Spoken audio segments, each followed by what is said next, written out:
यह कहानी उस वक्त की है जब जैक और निटेरी ने पिंडोरा ग्रह के लोगों के साथ मिलकर धरती से आए लोगों से अपने प्लैनेट को बचाने के लिए युद्ध किया और उन्हें हराकर वापस धरती पर जाने के लिए मजबूर कर दिया। जैक को डॉक्टर ग्रेस के अवतार से पैदा हुई एक बच्ची भी मिली जिसका नाम किटी है और उसने अपने पहले छोटे बेटे का नाम निटेम रखा। वहाँ के लोग ये मानते हैं कि हमारी जिंदगी एवा की देन है और हमारी हर सांस इसके लिए समर्पित होनी चाहिए। जैक के टोटल 4 बच्चे हैं। धरती के लोगों के वहाँ से चले जाने के बाद वहाँ उन्हें कर्नल का बेटा मिला जो काफी छोटा था, इसीलिए उन्होंने उसे अपने साथ रख लिया। उसका नाम स्पाइडर है। वो सब अपने परिवार के साथ काफी खुश थे, लेकिन जैक को एक दिन आसमान में एक नया तारा दिखा जिसका सिर्फ एक मतलब था कि धरती के लोग वापस पिंडोरा ग्रह पर आ रहे हैं। इस बार वो काफी तैयारी से आए थे और सब कुछ बर्बाद करना शुरू कर दिया था। लैब में एक अवतार को दिखाते हैं। ये अवतार उसी कर्नल का जिसे पिछले पार्ट में निटेरी ने मार दिया था। उसमें कर्नल की सारी यादों को एक चिप की मदद से डाल दिया गया था और उसका मकसद जैक सूली को पकड़ना था जो आए दिन पिंडोरा के नागरिकों के काम में बाधा डालता था और वो अपने लोगों के साथ मिलकर एक ट्रेन पर हमला करके सारे हथियारों को लूट लेता है। वहाँ पर बहुत सारे नावी पहाड़ों में रहा करते थे क्योंकि इंसानों ने आकर उनके घरों को तबाह कर दिया था। अब कर्नल और उसके साथी एक बेस पर पहुंचते हैं। वहाँ की जनरल उन्हें बताती है कि जैक आए दिन इनके लिए मुसीबत बनता जा रहा है और अगर वो चाहते हैं पिंडोरा इंसानों के रहने के लायक बन जाए तो उसे पकड़ना ही होगा। कर्नल उसकी तलाश में जंगल में चला जाता है जहाँ जैक के सभी बच्चे भी घूमने के लिए आए थे। वहीं पर जैक के बच्चे उसे देख लेते हैं और ये बात वो जैक को बताते हैं। जैक उन्हें कोई हरकत करने से मना करता है और चुपचाप उन्हें वहाँ से निकल जाने के लिए कहता है। वो बच्चे जैसे ही वहाँ से जाने लगते हैं तभी अचानक उनके सामने कर्नल के आदमी आ जाते हैं और वो उन्हें बंदी बना लेते हैं। कर्नल स्पाइडर को पहचान लेता है कि वो उसका बेटा है। वो उनको अपने साथ ले जाने वाले ही होते हैं। तभी वहाँ जैक और निटेरी आ जाते हैं और वो उन पर हमला कर देते हैं और वो बच्चों को भगाने में कामयाब हो जाते हैं। लेकिन इन सब में स्पाइडर पकड़ा जाता है और कर्नल उसे अपने साथ ले जाता है। वो स्पाइडर को जैक का पता बताने के लिए बहुत टॉर्चर करते हैं लेकिन वो किसी भी तरह से पता नहीं बताता है। इसीलिए कर्नल अपने तरीके से समझाने लगता है। वो उसे यहाँ से बाहर निकालने का लालच देता है। इधर जैक अपने कबीले का मुखिया किसी और को बनाकर अपनी पूरी फैमिली को साथ लेकर कहीं और चला जाता है जहाँ इंसान उसे ढूंढ ना सके और वो बहुत सारे आइलैंड पार करने के बाद एक अनोखे आइलैंड पर पहुंचता है जहाँ के लोग पानी और जमीन दोनों जगह पर रहते हैं। वहाँ के लोग इन्हें देखकर काफी हैरान थे। तभी थोड़ी देर बाद वहाँ उनका मुखिया भी आ जाता है। जैक उनसे आग्रह करता है कि वो वहाँ रहने के लिए उन्हें इजाजत दे दे, पर मुखिया कहता है वो पानी में रहने वाले हैं और वो लोग उनके साथ नहीं रह पाएंगे। लेकिन जैक उन्हें समझाता है कि वो बहुत जल्द उनके तौर तरीके सीख लेगा और फिर मुखिया मान जाता है और उन्हें रहने के लिए इजाजत दे देता है। और उसी दिन से मुखिया का बेटा उन्हें पानी में रहने और वहाँ के क्रिएचर्स की सवारी सिखाने लगा है। सभी को शुरू में पानी के अंदर रहने में काफी ज्यादा दिक्कत हो रही थी लेकिन किटी बहुत जल्द पानी में रहना सीख गई थी। इधर कर्नल स्पाइडर को लेकर अपने लिए एक इकरान चुनने आया था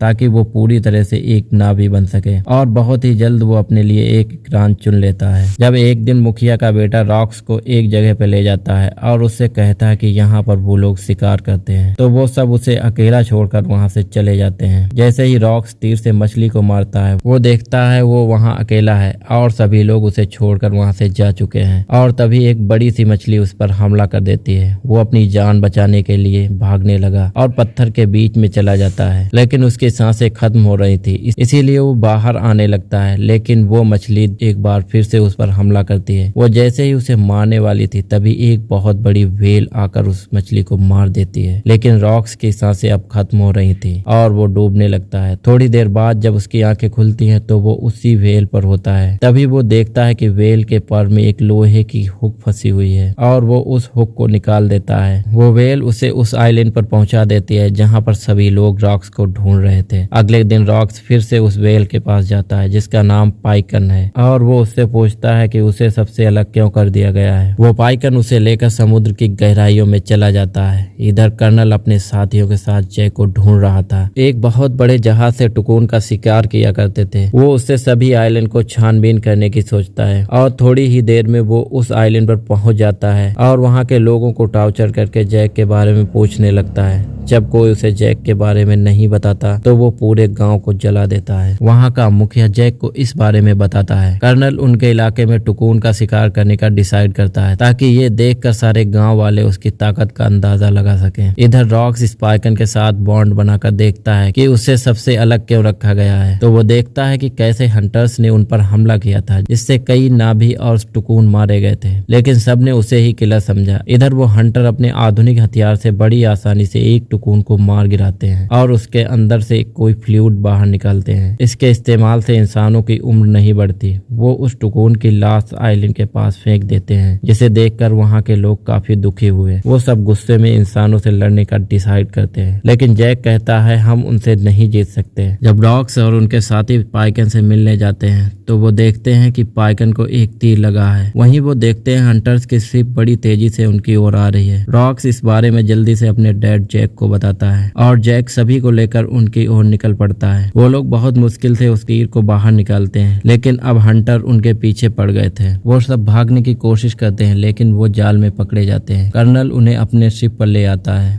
और उन्हें कैद करके जैक को अपने पास बुलाता है। जैक अकेला ही उनकी तरफ आता है, पर तभी पाइकर उस शिप पर हमला कर देता है। यह देखकर जैक और उसकी सेना भी उस पर हमला कर देती है। वो सारे बच्चों को कैद से छुड़ा लेते हैं, लेकिन इस बार किटी को पकड़ लेते हैं और वो शिप भी टूटने लगी थी। और इसी दौरान भागने में जैक के बड़े बेटे नेटम को गोली लग जाती है और वो मर जाता है। इधर जैक की बेटी किटी जनरल के कब्जे में है। जैक और निटेरी शिप पर हमला कर देते हैं और वो उन सबको बहुत बुरी मौत मारते हैं, लेकिन जनरल किटी को चाकू की नोक पर रखकर जैक को हथियार फेंकने के लिए कहता है। लेकिन तभी निटेरी स्पाइडर को पकड़कर उसे मारने की धमकी देता है, जिससे डरकर कर्नल किटी को छोड़ देता है। जैक सभी को वहां से भगाकर खुद कर्नल से लड़ने लगता है और किसी तरह कर्नल को मारकर नीचे फेंक देता है। और अब शिप पूरी तरीके से टूट चुका था और जैक की सांसें भी खत्म होने वाली थी। इधर निटेरी अपनी छोटी बेटी के साथ शिप में फंसी हुई थी। तभी वहाँ किटी आती है और उसे बाहर ले जाती है और जैक को उसका बेटा रॉक्स बाहर निकाल लाया। तभी कर्नल स्पाइडर को मिलता है, जो न चाहते हुए भी कर्नल को बचा लेता है।